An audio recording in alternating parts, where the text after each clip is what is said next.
ফামান ইয়ামাল মিসকালা যাররাতিন খায়রান ইয়ারা ওয়া মান ইয়ামাল মিসকালা যাররাতিন শাররান ইয়ারা। আল্লাহ তাআলা বলেছেন, যে ব্যক্তি এক যাররা পরিমাণ নেক আমল করেছে সেটাও আমি তাকে স্বচক্ষে দেখাবো, এবং এক যাররা পরিমাণ বদ আমল করলে সেটাও আমি তাকে স্বচক্ষে দেখাবো। কেননা আমি আল্লাহ রাব্বুল আলামিন বান্দার সঙ্গে যে ওয়াদা করেছি, ইন্না সাইয়াকুম সাউফা ইউরা ফায়ুজাহু জাযাআন আওফা। কেননা আল্লাহ রাব্বুল আলামিন বলেছেন, প্রত্যেক ব্যক্তিকে তার চেষ্টা অনুযায়ী আমি তাকে পুরস্কৃত করব। ইন্না সাইয়াকুম সাউফা ইউরা, দুনিয়াতে তোমরা আমি আল্লাহর সন্তুষ্টির জন্য যে প্রচেষ্টা চালিয়েছিলা, আমি আল্লাহর পথে চলার জন্য যে জান্নাতি আমল করতে গিয়ে তোমাদের যে চেষ্টা, তোমাদের যে প্রচেষ্টাগুলো তোমরা চালিয়েছিলা, কি পরিমাণ প্রচেষ্টা চালিয়েছিলা, সব কিছু আমি আল্লাহ তাআলা কাল কিয়ামতের ময়দানে দেখাবো।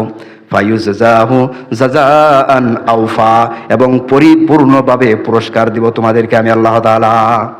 এক বিন্দু পরিমাণ অবিচার আল্লাহ তাআলা সেদিন করবেন না। এমন কি ফাআম্মা মান সাকুলাত মাওয়াজিনুহু ফাহুয়া ফি ঈশাতির রাদিয়া, যাদের নেকির পাল্লাটা কাল কিয়ামতের ময়দানে ভারী হবে, তারা আনন্দ উল্লাসে অবস্থান করবে। কিয়ামতের ময়দানে ভীতি সন্ত্রস্ত হবে না তারা, তাদের অন্তর থেকে আল্লাহ তাআলা সকল প্রকার ভয় ভীতি দূর করে দিবেন। কেননা দুনিয়াতে সে আল্লাহকে ভয় করে চলেছে, দুনিয়াতে আল্লাহকে ভয় করে সকল প্রকার অন্যায় অবিচার থেকে সে দূরে থেকেছে, আল্লাহর অবাধ্য আচরণ থেকে সে দূরে থেকেছে।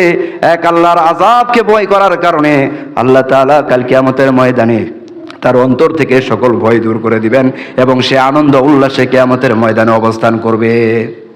অপরপক্ষে ওয়া আম্মা মান খাফফাত মাওয়াজিনুহু ফাউম্মুহু হাবিয়া, যার নেকির পাল্লাটা হালকা হবে, ভোজের পাল্লাটা ভারী হবে, পাপের বোঝাটা ভারী হবে, আল্লাহ পাক রব্বুল আলামিন বলেছেন সে হাবিয়া নামক স্থানে নিক্ষিপ্ত হবে। হাবিয়া হলো কি? আল্লাহ তাআলা বলছেন, ওয়া মা আদরাকা মা হিয়া, ও আমার হাবিব আপনি কি জানেন সেটা কি? সেটা হলো নারুন হামিয়া, সেটা হলো জাহান্নামের একটি প্রজ্বলিত অগ্নিস্ফুলিঙ্গ, যা হাজার বছর ধরে প্রজ্বলিত হয়ে আসছে। একটা মুহূর্তের জন্য সেটা নিভানো হয় নাই, বরং প্রজ্বলিত হয়ে আসছে। That is prepared for those who disbelievers, যা উইদ্দাত লিল কাফিরিন, কাফেরদের জন্য প্রস্তুত করে রাখা হয়েছে। এজন্য আল্লাহ রাব্বুল আলামিন বলেছেন, ওয়াত্তাকুন নারাল্লাতী ওয়াকুদুহান নাস ওয়াল হিজারা উইদ্দাত লিল কাফিরিন।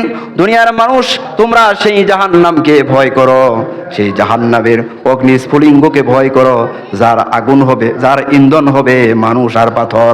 আর এটা প্রস্তুত করে রাখা হয়েছে কাফেরদের জন্য, যারা আল্লাহর বিধানকে মানে না, কোরআন অনুযায়ী তাদের জীবন পরিচালনা করে না, ইসলামকে যারা অস্বীকার করে, ইসলামিক জীবন ব্যবস্থাটাকে যারা মেনে নিতে নারাজ, ওই সকল অবাধ্য ব্যক্তিদেরকে আল্লাহ সুবহানাহু তাআলা জাহান্নামে নিক্ষেপ করে এরকম শাস্তি দিবেন।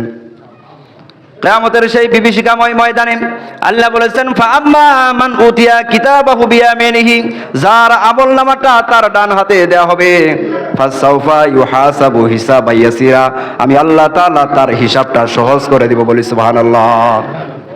আল্লাহ তাআলা বলতেছেন আমি তার হিসাবটা সহজ করে দিব। ওয়া আম্মা মান উতিয়া কিতাবাহু ওয়ারা যহরাহু, যার আমলনামাটা তার বাম হাতে দেওয়া হবে কিংবা তার পিছনে ঝুলিয়ে দেওয়া হবে, আল্লাহ পাক রব্বুল আলামিন বলেছেন তখন ওই ব্যক্তি শুধু ধ্বংস কামনা করবে আর বলবে, ইয়া ওয়াইলাতানা মা লিহাযাল কিতাব, হায় আফসোস, এটা আবার কোন ধরনের কিতাব, এটা আবার কোন ধরনের কিতাব, আমাকে